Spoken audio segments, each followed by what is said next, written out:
हम पूरा भरोसा लेकर के आए थे कि आज झारखंड विधानसभा में 1932 के खतियान के बारे में ये विधेयक जब लाया गया और हमें पूरा भरोसा था कि इस पर बहस होना है, इस पर चर्चा होना है और चर्चा करने का सहमति बनी भी थी, लेकिन चर्चा बगैर किए इस विधेयक को पास कर दिया गया। वही हुआ झारखंड के 3 पात, कुछ हुआ ही नहीं, कोई चर्चा नहीं हुआ और उसमें 9वीं अनुसूची में भी इसको भेजा गया।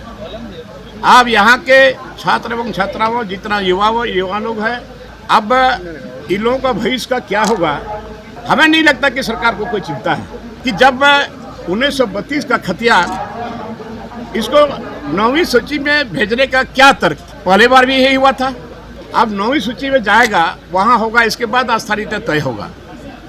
तो आज जो बहाली जो हो रही, आज तक वैकेंसी निकाला नहीं और यहाँ पर आस्था नीति जब तय नहीं होता है तो आखिर हम आस्था नीति किसको मानेंगे।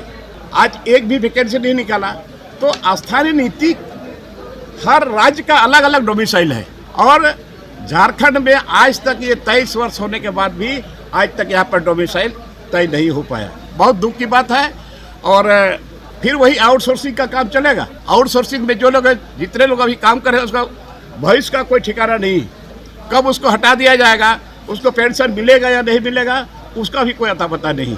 तो आज समझ में आया कि इस सरकार में झारखंडियों के हित में एक भी काम करने के लिए ही तैयार नहीं है और खास करके जिसके लिए राज्य अलग हुआ था, आज यहाँ के आदिवासी मूलवासी के लिए यह राज्य अलग हुआ था, लेकिन आज यहाँ जमीन लुटा रहा है, आज यहाँ पर नौकरी भी लुटा रहा है। तो आज बहुत तकलीफ हुआ कि आज माननीय हेमंत सोरेन को हम अंतिम ओवर में भी आज हमने कहा था कि आज शायद यहाँ डोमिसाइल के बारे में कुछ चर्चा होगी, लेकिन बगैर चर्चा किए ये एक धोखा हो गया और यहाँ के लोगों को हर तरह से धोखा ही धोखा मिलते आया है। अब उम्मीद नहीं है कि अब ये झारखंड सरकार यहाँ के आदिवासी मूलवासियों के लिए ये आस्था नीति लाएगी, लेकिन अब 9वीं सूची में भेजा गया तो देखिए क्या होता है। क्या करेंगे? अब आंदोलन होगा, आंदोलन से कोई उपाय नहीं है।